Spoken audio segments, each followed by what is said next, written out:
Beato San Roman, the man who had given back his bride, had come for the first time in August the year before, 6 months before the wedding.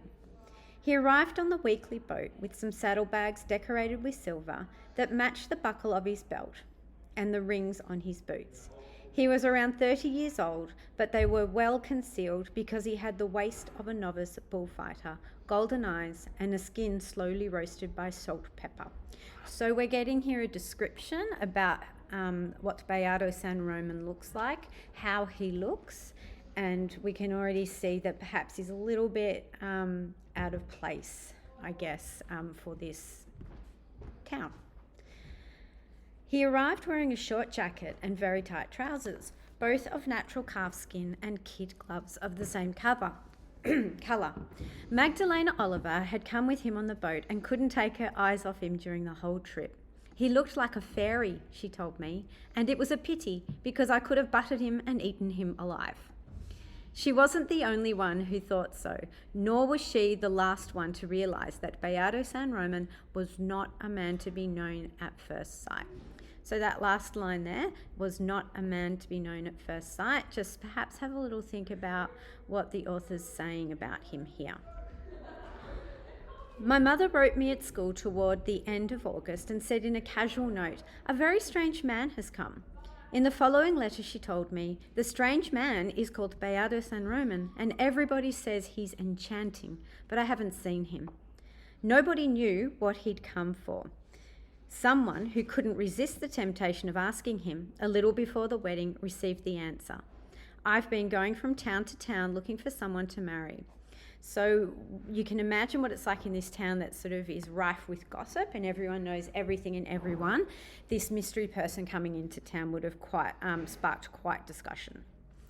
It might have been true, but he would have answered anything else in the same way, because he had a way of speaking that served him rather than to conceal than to reveal. The night he arrived, he gave them to understand at the movies that he was a track engineer and spoke of the urgency for building a railroad into the interior so that we could keep ahead of the river's fickle ways. On the following day, he had to send a telegram and he transmitted it on the key himself. And in addition, he taught the telegrapher a formula of his so that he could keep on using the worn-out batteries. With the same assurance, he talked about frontier illnesses with a military doctor who had come through during those months doing conscription. He liked noisy and long-enduring festivities, so he's enjoys a bit of a party. But he was a good topper, a mediator of fights, and an enemy of cardships. One Sunday after Mass, he challenged the most skillful swimmers, who were many, and left the best behind by 20 strokes in crossing the river and back. My mother told me about it in a letter, and at the end, she made a comment that was very much like her. "It also seems that he's swimming in gold." That was in reply to the premature legend that Beato San Roman not only was capable of doing everything and doing it quite well, but he also had access to endless resources. So it's coming across that Beato is quite wealthy. My mother gave him the final blessing in a letter in October. "People like him a lot," she told me, "because he's honest and has a good heart." And last Sunday he received communion on his knees and helped with the Mass in Latin. In those days, it wasn't permitted to receive communion standing, and everything was in Latin. So these are just some more parts of the culture that that can't sort of be changed. They're quite unchangeable. Having the Mass in Latin, receiving communion, etc. But my mother is accustomed to note that kind of superfluous detail when she wants to get to the heart of the matter. Nevertheless, after that consecrated verdict, she wrote me 2 letters in which she didn't say anything to me about Beato San Roman, not even when it was known only too well that he wanted to marry Angela Vicario. Only a long time after the unfortunate wedding did she confess to me that she knew him when it was already too late to correct the October letter, and that his golden eyes had caused the shudder of a fear in her. "He reminded me of the devil," she told me, "but you yourself had told me that things like that shouldn't be put into writing." I met him a short while after she did, when I came home for Christmas vacation, and I found him just as strange as they had said. He seemed attractive indeed, but far from Magdalena Oliver's idyllic vision.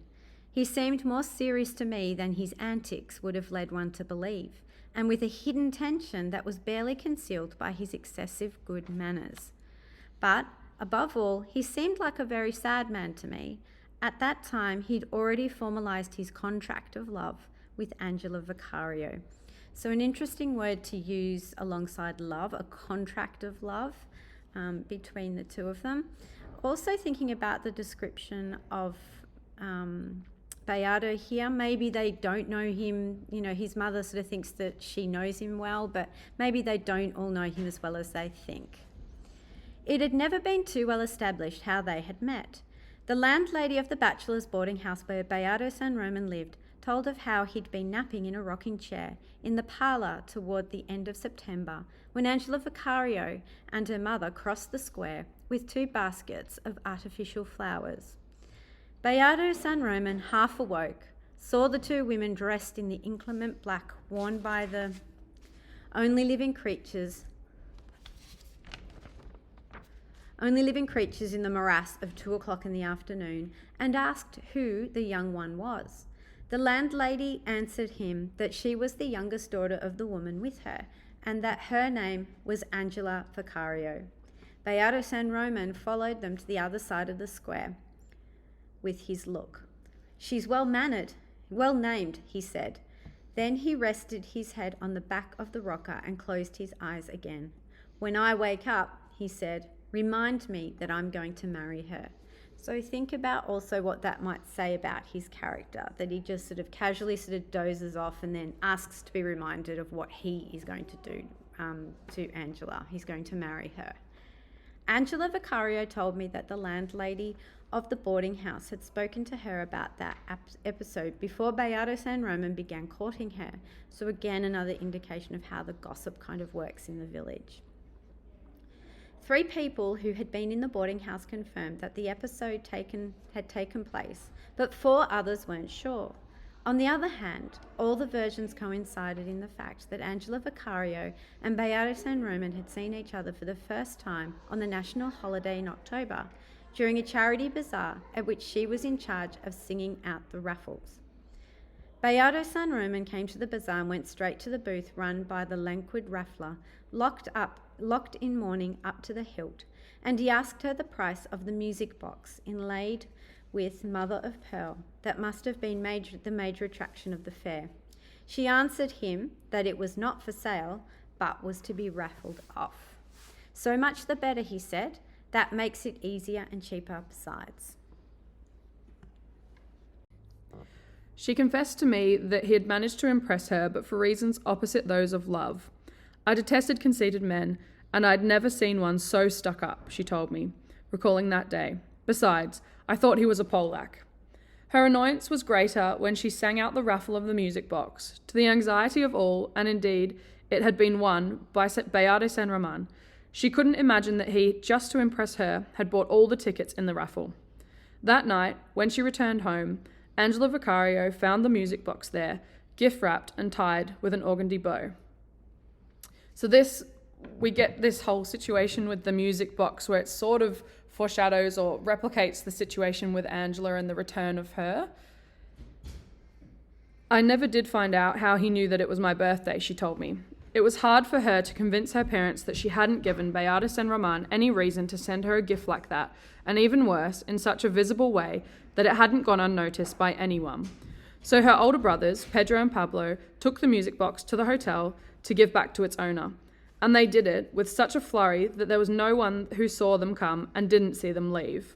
So they don't want the town to think that Angela had given Bayardo any idea or sort of any thing to think that she had led him on or had been promiscuous in any way. They're sort of parading her virtue in a way.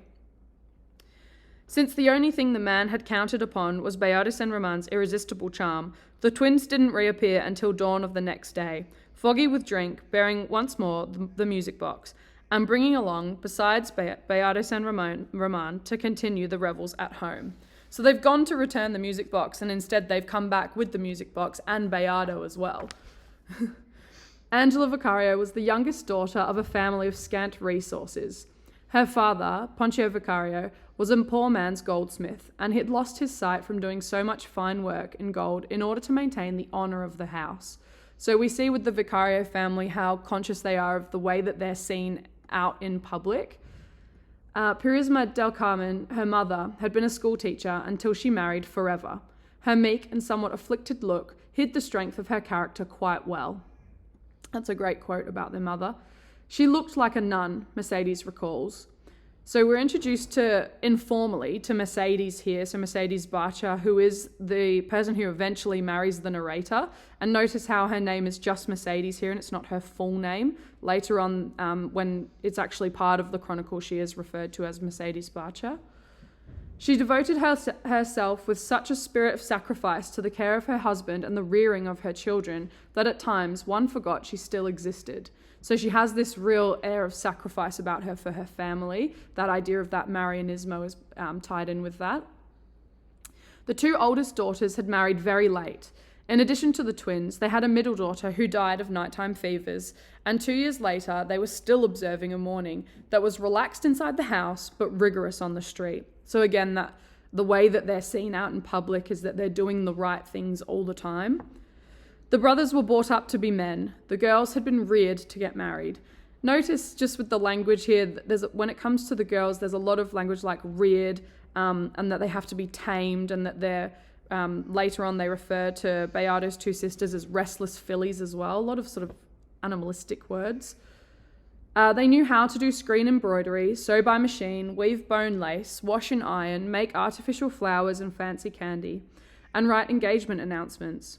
Unlike the girls of the time who had neglected the cult of death, the four were past mistresses in the ancient science of sitting up with the ill, comforting the dying and enshrouding the dead. The only thing that my mother reproached them for was the custom of combing their hair before sleep. Girls, she would tell them, don't comb your hair at night, you'll slow down the seafarers. So this is a superstition, but also it's sort of the mother saying for them not to waste their energy on these things like the way that they look. They have other things that they should sort of be worried about.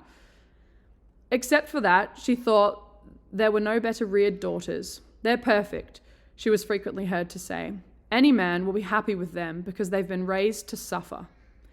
Yet it was difficult for the ones who married the two eldest to break the circle, because they always went together everywhere, and they organised dances for women only, and they were predisposed to find hidden intentions in the designs of men. So they're talking about all the sisters there, which sort of brings up the question of why would Angela be seduced by Santiago if this is the case and they've been raised to sort of find these intentions within the men? Angela was the prettiest of the four, and my mother said that she had been born like the great queens of history, with the umbilical cord wrapped around her neck. But she had a helpless air and a poverty of spirit that augured an uncertain future for her. I would see her again year after year during my Christmas vacations, and every time she seemed more destitute in the window of her house, where she would sit in the afternoon making cloth flowers and singing single woman waltzes with her neighbours. It's very tragic descriptions of Angela, and then obviously we have Bayardo who comes in and says that he wants to marry her, but we have these really odd descriptions of her when we're hearing about her here. She's all set to be Hook, Santiago Nasa would tell me, your cousin the ninny. Suddenly, a little before the morning for her sister, I passed her on the street for the first time dressed as a grown woman, and with her hair curled, and I could scarcely believe it was the same person. But it was a momentary vision. Her penury of spirit had been aggravated with the years. So much so that when it was discovered that Bayardo San Roman wanted to marry her, many people thought it was an outsider's perfidy. So it's sort of that he's sort of been fooled by her almost. He's an outsider, he doesn't sort of quite understand, but she's almost able to sort of be deceitful and trick him into thinking that she's sort of the catch of the town. The family took it not only seriously, but with great excitement, except Puro Vicario, who laid down the condition that Bayardo San Roman should identify himself properly. Until then, nobody knew who he was. His past didn't go beyond this afternoon when he disembarked in the actor's get-up, and he was so reserved about his origins that even the most demented invention could have been true. So that actors get up as well is a great quote for Bayardo. It came to be said that he had wiped out villages and sown terror in Cassane as troop commander, that he had escaped the Devil's Island, that he had been seen in Pernambuco trying to make a living with a pair of trained bears, and that he had salvaged the remains of a Spanish galleon loaded with gold in the Windward Channel. Bayard Saint Roman put an end to all those conjectures by a simple recourse. He brought his whole family on. There were 4 of them, the father, the mother, and the 2 provocative sisters. So some interesting descriptions of the sisters here compared to the other women that are actually part of the town.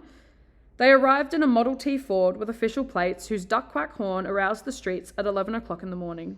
His mother, Alberta Simmons, a big mulatto woman from Curacao who spoke Spanish with a mixture of papiamento, in her youth had been proclaimed the most beautiful of the 200 most beautiful women in the Antilles.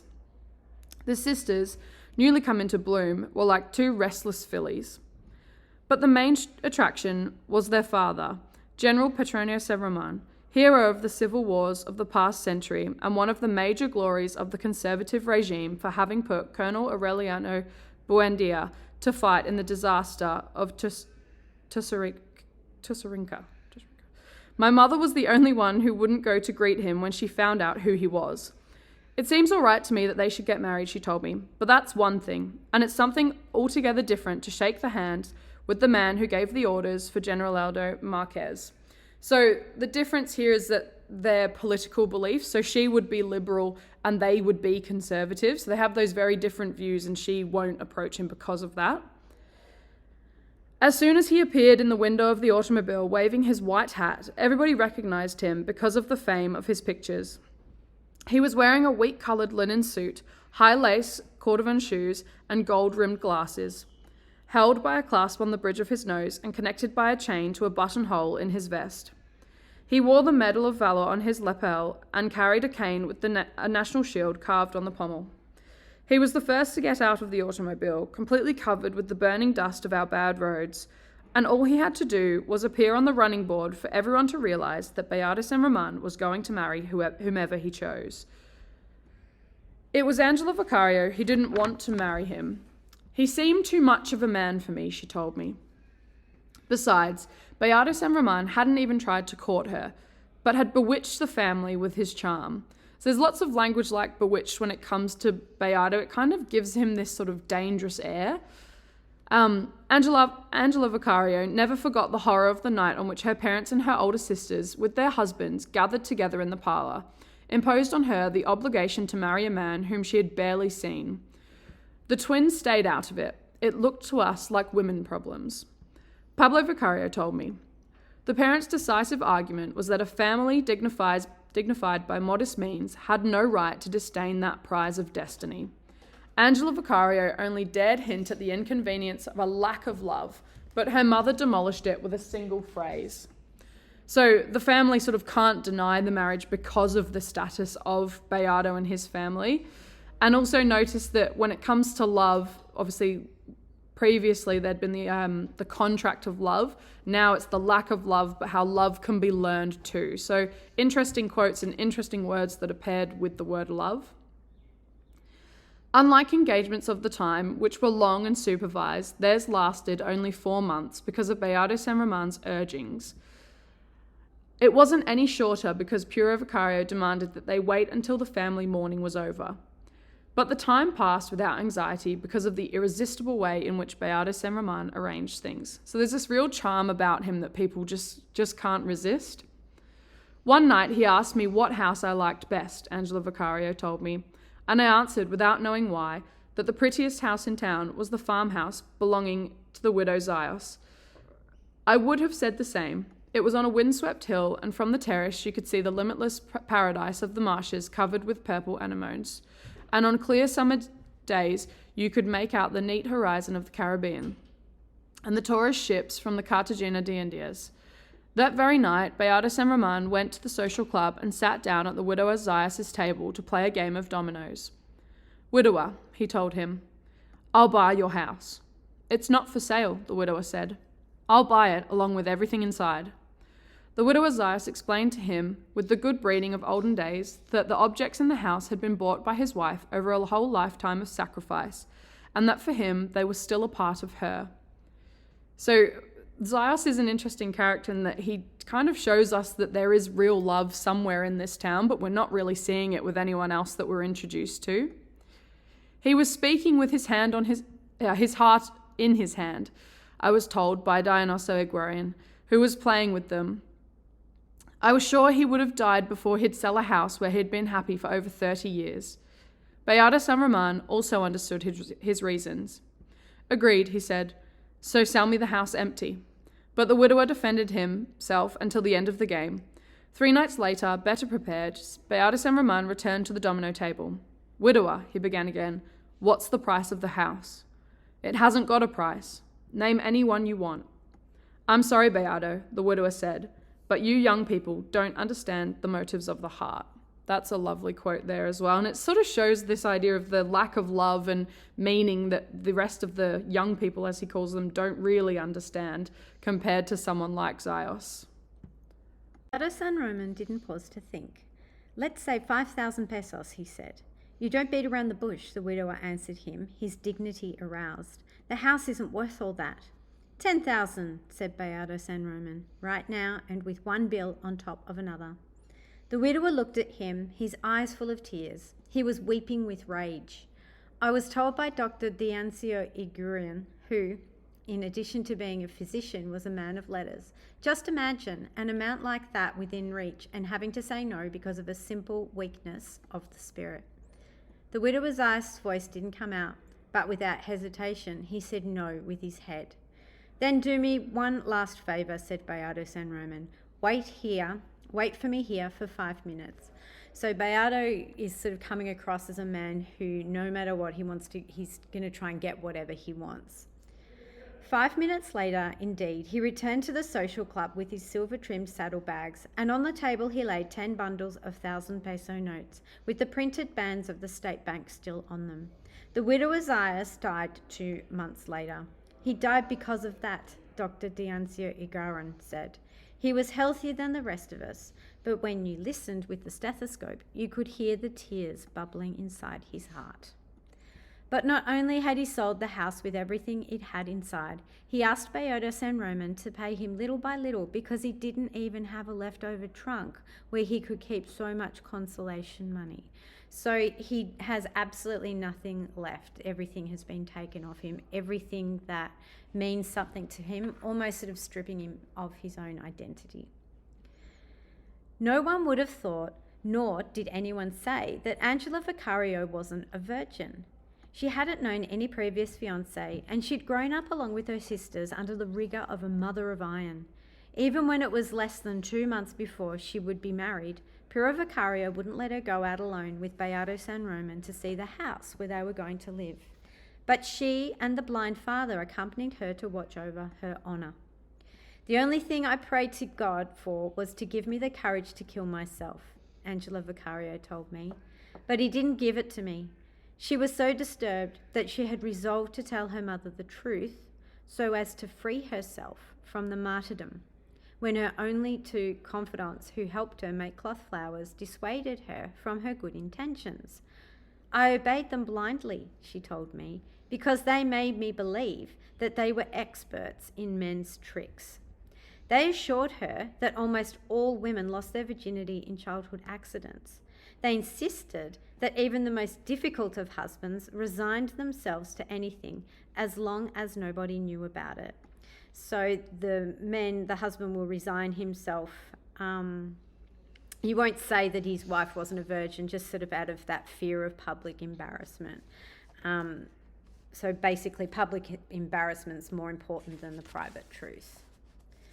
They convinced her finally that most men came to their wedding night so frightened that they were incapable of doing anything without the woman's help, and at the moment of truth they couldn't answer for their own acts.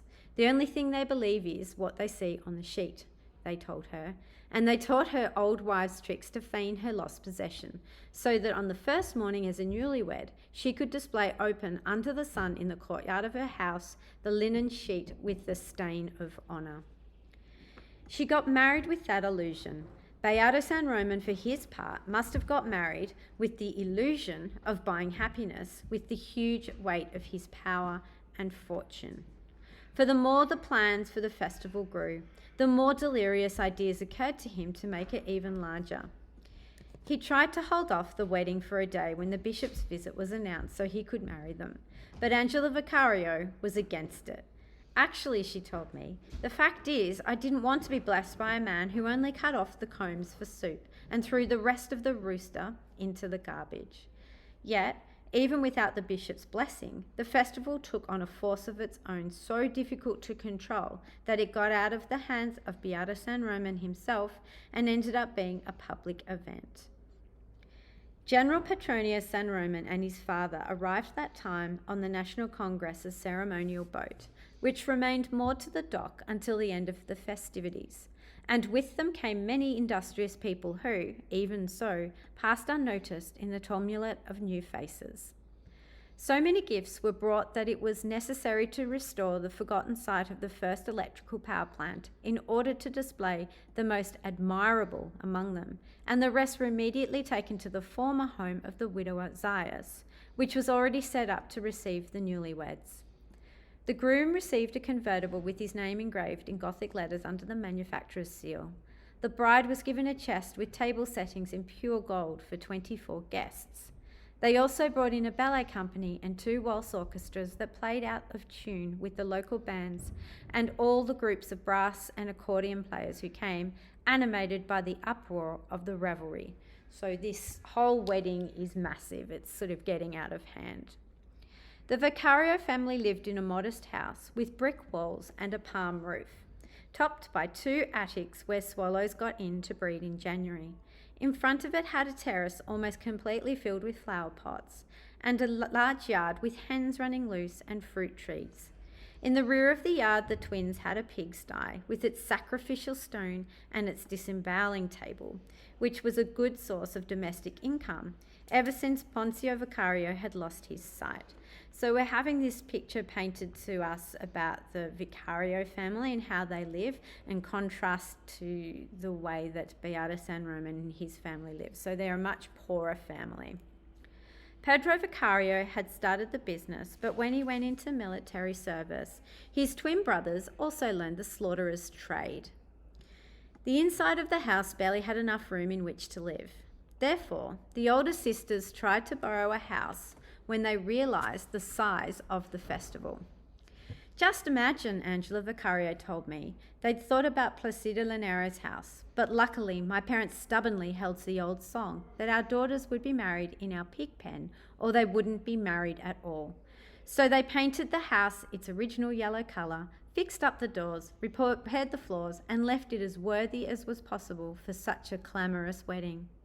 The twins took the pigs off elsewhere and sanitised the pigsty with quicklime, but even so it was obvious that there wasn't enough room.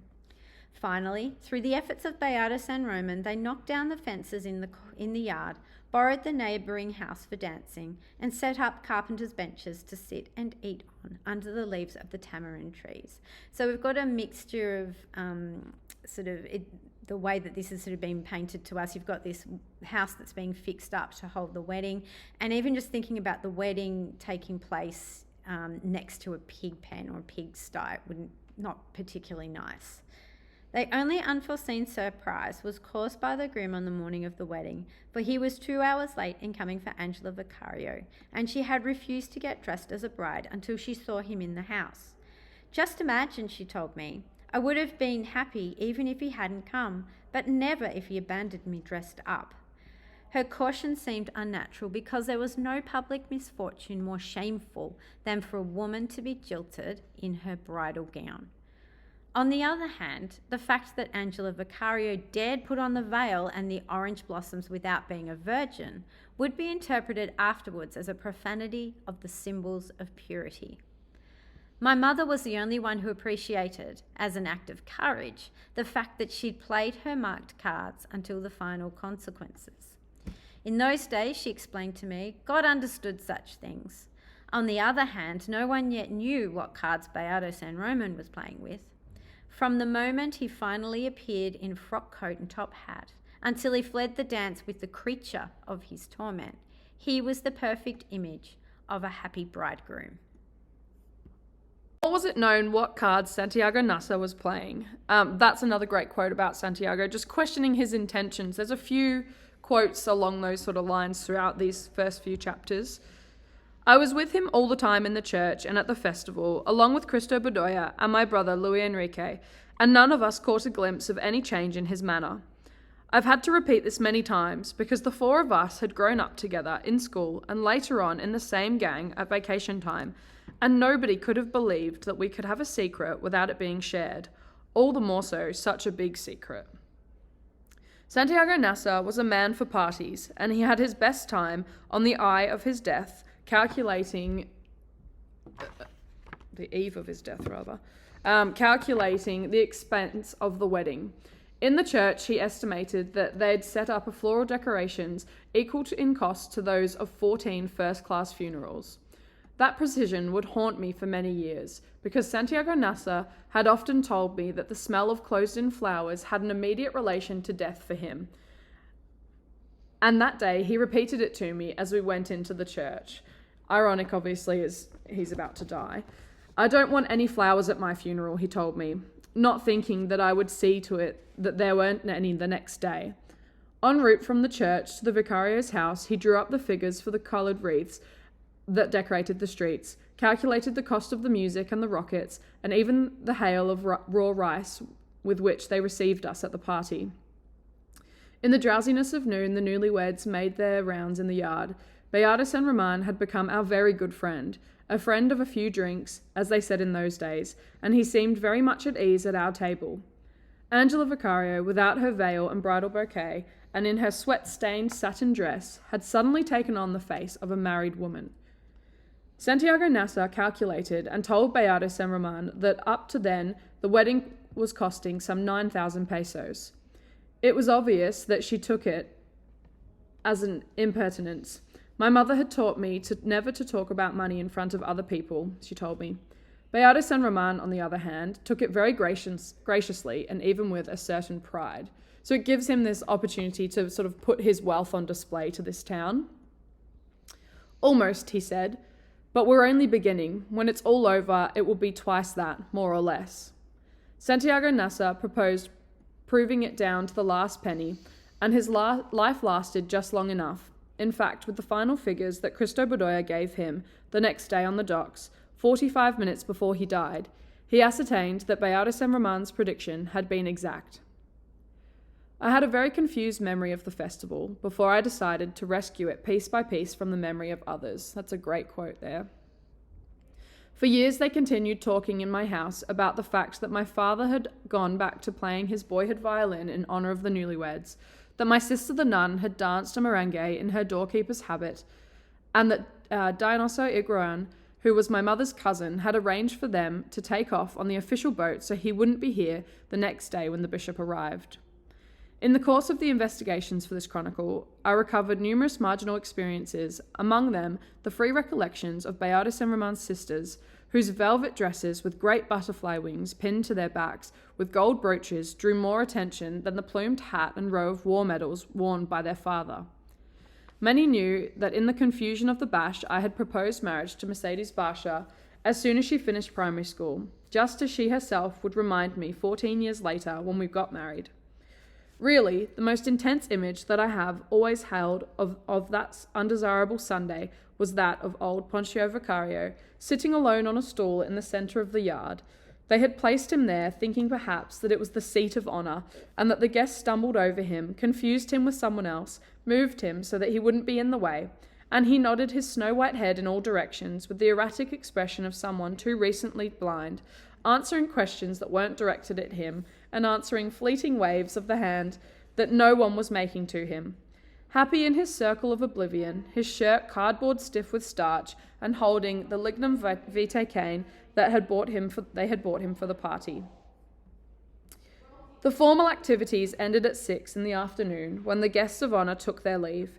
The boat left with all its lights burning and with a wake of waltzes from the player piano, and for an instant we were cast adrift over an abyss of uncertainty. That's another great quote there. until we recognised each other again and plunged into the mangrove of the Bash. The newlyweds appeared a short time later in the open car, making their way with difficulty through the tumult. Beatrice and Roman shot off rockets, drank cane liquor from the bottles, the crowd held out to him, and got out of the car with Angela Vicario to join the whirlwind of the Cambambiano dance. Finally, he ordered us to keep on dancing at his expense for as long as our lives would reach, and he carried his terrified wife to his dream house where the widower Zaius had been happy. Another great quote there. The public spree broke up into fragments, and you'll notice now when they talk about the wedding, there's lots of little words that sort of indicate that it was all falling apart and that it was all kind of going wrong to start with, and it's embers and things like that later on. The public spree broke into fragments around midnight, and all that reminded Clotilde Armenta's establishment on one side of the square. Santiago Nasser and I, with my brother Luis Enrique and Cristo Bedoya, went to Maria Alejandrina Cervantes' House of Mercies. Among so many others, the Vicario brothers went there, and they were drinking with us and singing with Santiago Nasser 5 hours before killing him. A few scattered embers from the original party must have still remained, because from all sides waves of music and distant fights reached us, sadder and sadder, until a short while before the bishop's boat bellowed. Pura Vicario told my mother that she had gone to bed at 11 o'clock at night after her older daughters had helped her clean up a bit from the devastation of the wedding, again another word. Around 10 o'clock, when there were still a few drunkards singing in the square, Angela Vicario had sent for a little suitcase of personal things that were in the dresser in her bedroom, and she asked them to also send a suitcase with everyday clothes. But the messenger was in a hurry. She had fallen into a deep sleep when there was a knocking on the door. They were 3 very slow knocks, she told my mother, but they had that strange touch of bad news about them. She told her that she had opened the door without turning on the light so as not to awaken anybody, and saw Beatrice and Roman in the glow of the streetlight, his silk shirt unbuttoned and his fancy pants held up by elastic suspenders. He had that green colour of dreams, Pura Vicario told my mother. Angela Vicario was in the shadows, so she only saw her when Beatrice and Roman grabbed her by the arm and brought her into the light. Her satin dress was in shreds, and she was wrapped in a towel up to the waist. Pura Vicario thought they'd gone off the road in the car, and they were lying dead at the bottom of the ravine.